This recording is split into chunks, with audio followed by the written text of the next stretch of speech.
Assalamualaikum warahmatullahi taala wabarakatuh. Alhamdulillah rabbil alamin wassalatu wassalamu ala asyrafil mursalin wa ala alihi washabihi ajma'in. Rabbi shrah li sadri wa yassir li amri wa hlul 'uqdatam min lisani yafqahu qawli. Alhamdulillah bertemu lagi kita pada pelajaran sirah kita sambungan pada muka surat 27. Pelajaran 3 di bawah tajuk Mukjizat Nabi Muhammad sallallahu alaihi wasallam. Mukjizat. Apa dia mukjizat? Nanti kita akan baca. Sebelum tu kita tengok hasil pembelajaran. Selepas kita belajar ni, apa yang kita perlu dapat, ataupun apa yang kita perlu kuasai. Pertama, menjelaskan maksud mukjizat dengan jelas. Apa dia maksud mukjizat? Tadi kita baca apa dia mukjizat. Kedua, menceritakan mukjizat Al-Quran. Mukjizat Al-Quran ni apa dia cerita? Apa dia? Nanti kita ceritakan. Kita belajar, nanti tengok. Menceritakan kisah keluar air daripada celah jari jemari Nabi Muhammad sallallahu alaihi wasallam. Celah dah, bukan khalah. Titik tiga di bawah. Nanti ada kisah keluar air daripada celah jari Nabi Muhammad. Yang keempat, menceritakan kisah terbelahnya bulan di langit. Ada pernah berlaku peristiwa Nabi membelah bulan. Nanti kita baca juga. Kemudian menceritakan kisah matahari lambat terbenam. Itu pun nanti kita akan baca. Kemudian bawah tu dia punya pesanan, amalkan membaca Al-Quran. Mukjizat Rasulullah yang kekal hingga hari ini. Al-Quran ni salah satu daripada mukjizat Nabi Muhammad yang kekal sampai hari ini yang kita boleh tengok. Lain pada tu tak ada. Tengok pada muka surat 28, perbualan di antara seorang murid dengan ustaz dia berkenaan dengan mukjizat. Murid bertanya, "Ustaz, apakah maksud mukjizat?" Ustaz dia jawab, mukjizat ialah perkara luar biasa yang dianugerahkan oleh Allah Subhanahu Wa Taala kepada Nabi dan Rasul. Murid bertanya lagi, apakah contohnya Ustaz? Ustaz dia jawab, kamu pernah dengar cerita tentang tongkat Nabi Musa AS bertukar menjadi ular? Murid menjawab, oh pernah Ustaz, saya juga pernah lihat ahli silap mata yang menukarkan bunga menjadi burung. Ustaz dia jawab, salah tu. Itu bukan mukjizat. Mukjizat hanya dianugerahkan kepada Nabi dan Rasul. Murid pun menjawab, oh begitu, terima kasih Ustaz. Itu ada perbualan berkenaan dengan mukjizat antara seorang murid dan dengan Ustaz dia. Okey. Unit 1. Pengertian mukjizat.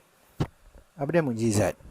Perkataan mukjizat berasal daripada perkataan ajaza yang bermaksud lemah. Maka pengertian mukjizat dari segi bahasa bermaksud yang melemahkan. Yang melemahkan. Melemahkan apa? Nanti kita tengok lagi. Dari segi istilah pula, dari segi istilah ni, dari segi penggunaan perkataan mukjizat itulah. Mukjizat bermaksud perkara luar biasa yang dianugerahkan oleh Allah Subhanahu Wa Taala kepada para nabi dan rasul sahaja. Firman Allah Subhanahu Wa Taala, A'udzubillahi minasyaitonirrajim.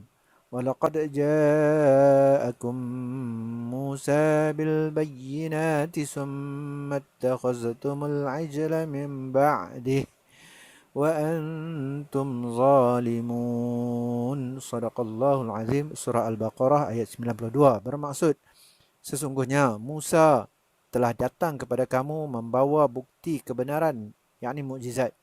Kemudian kamu jadikan anak sapi, yakni sebagai sembahan sesudah kepergiannya, dan sebenarnya kamu adalah orang yang zalim. Sadaqallahul Azim. Itu ayat-ayat berkenaan dengan mukjizat. Cerita tentang Nabi Musa dan kaum dia yang sembah patung anak lembu. Baik. Apakah tujuan ataupun maksud mukjizat dianugerahkan kepada Nabi dan Rasul? Tujuan dikurniakan mukjizat. Allah menganugerahkan mukjizat kepada para Nabi dan Rasul adalah untuk, pertama, menyokong hujah para Nabi dan Rasul. Apabila Nabi dan Rasul ni berdakwah, Allah Ta'ala bagi mukjizat untuk menyokong hujah-hujah dia. Zaman Nabi Musa, hujah dia macam sihir lah, tongkat jadi ular.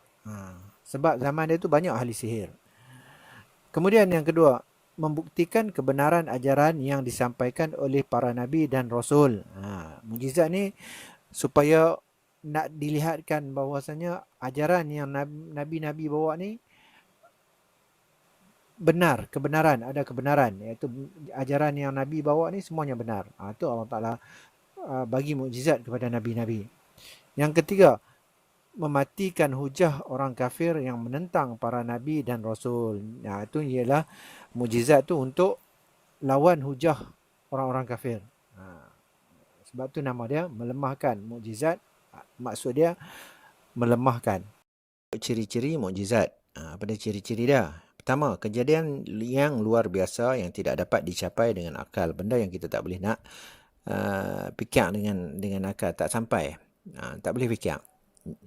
Yang kedua, terjadi tanpa ada unsur paksaan ataupun disengajakan. Benda ni bukan dipaksa ataupun disengaja. Hanya berlaku kepada Nabi dan Rasul untuk melemahkan hujah orang kafir. Allah Ta'ala bagi kelebihan mukjizat ni untuk melemahkan hujah orang kafir yang mana mereka tak mau terima dakwah Nabi. Lepas tu Allah Ta'ala bagi mukjizat ni untuk membantu, mengukuhkan hujah. Tengok bahagian mukjizat. Bahagian dia ada dua. Tengok bahagian mukjizat. Mukjizat hissi dan mukjizat maknawi. Apa maksud mukjizat hissi? Mukjizat hissi ialah mukjizat yang boleh dilihat dengan mata kasar. Contoh, air keluar dari celah-celah jari jemari Rasulullah SAW. Yang kedua, peristiwa melambatkan matahari terbenam. Nabi boleh stopkan, tunggu suruh dia start.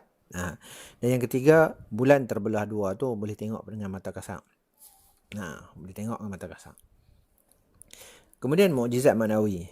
Apa dia mukjizat maknawi? Mukjizat yang tidak boleh dilihat dengan mata kasar tetapi boleh diterima dan difahami dengan fikiran yang dalam. Contohnya Al-Quran. Al-Quran ni tak boleh tengok dulu. Masa boleh tengok Al-Quran. Boleh baca ya. Allah ni baru kita boleh tengok sebab ada tulisan. Tulisan pun kita cipta bagi orang cipta bagi bunyi macam ni. Dia bunyi. Dicipta oleh manusia tulisan tu. Tapi Al-Quran tu yang turun masa tu tak nampak. Nabi Jibril ajak kepada Nabi ingat, Nabi baca. Sebab boleh tengok bacaan tu? Tak ada. Tu dia masukkan Al-Quran tu ialah mukjizat maknawi yang tak boleh dilihat. Yang hari ni tu dah lain dah. Dah ini tulisan tu tu dia kira lain sikit. Walaupun Al-Quran kita panggil tu Al-Quran, tu yang bertulis. Tapi Al-Quran yang asal turun kepada Nabi Muhammad tu dulu mana ada tulisan. Dia sampai kepada Nabi Muhammad baca. Kemudian peristiwa Isra' dan Mi'raj. Peristiwa Isra' dan Mi'raj tak ada siapa pun boleh tengok. Cuma Nabi bercerita kepada orang berkenaan dengan benda-benda tu, kemudian tunjuk bukti dia. Kemudian benda tu orang boleh faham dan boleh terima dalam fikiran. Sekilas info. Dalam Al-Quran dan hadis disebutkan mukjizat sebagai ayat, bayyinah ataupun burhan, yang bererti keterangan atau bukti yang jelas. Tu dalam Al-Quran dan hadis. Al-Quran dan hadis ni apa yang Nabi sebut mukjizat tu sebagai keterangan atau bukti yang jelas. Baik. Perbezaan antara mukjizat dan sihir. Apa perbezaan dia? Mukjizat dan sihir. Baik, kita tengok dua kotak tu. Sebelah sini mukjizat, sebelah tu sihir. Apa dia mukjizat? Keistimewaan khas yang hanya dianugerahkan kepada para Nabi dan Rasul. Nabi dan Rasul saja. Kemudian tidak boleh dipelajari oleh orang lain walaupun orang itu adalah daripada kalangan Nabi dan Rasul. Benda-benda mukjizat ni orang tak boleh belajar. Macam sihir dia belajar, silap mata belajar. Ini mukjizat dia bukan belajar, Allah anugerahkan.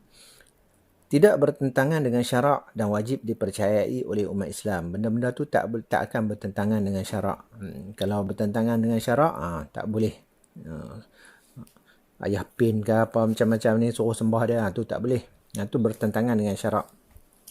Sihir.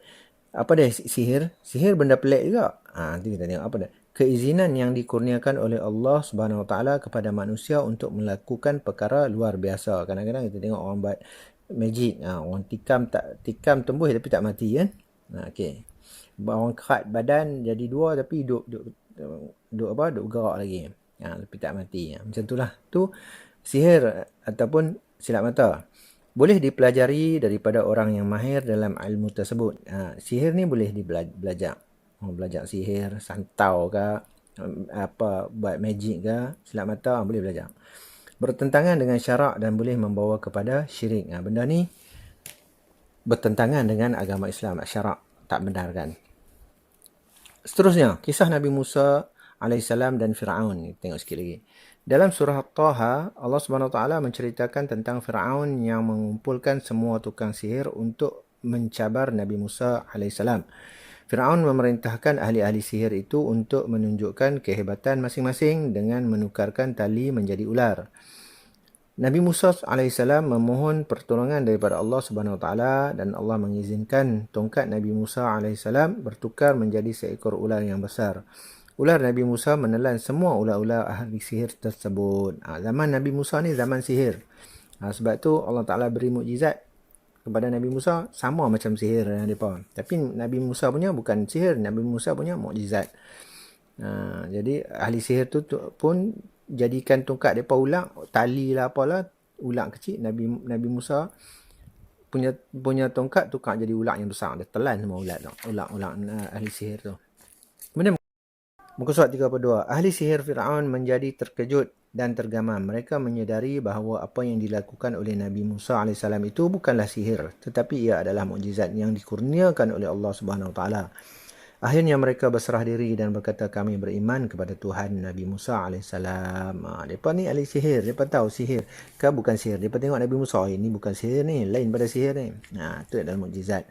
Namun begitu, Fir'aun tetap tidak mempercayainya, bahkan mengatakan bahawa Nabi Musa AS adalah ketua ahli sihir dan tetap tidak beriman kepada Allah Subhanahu Wa Taala. Itu Fir'aun, dia tetap tak beriman.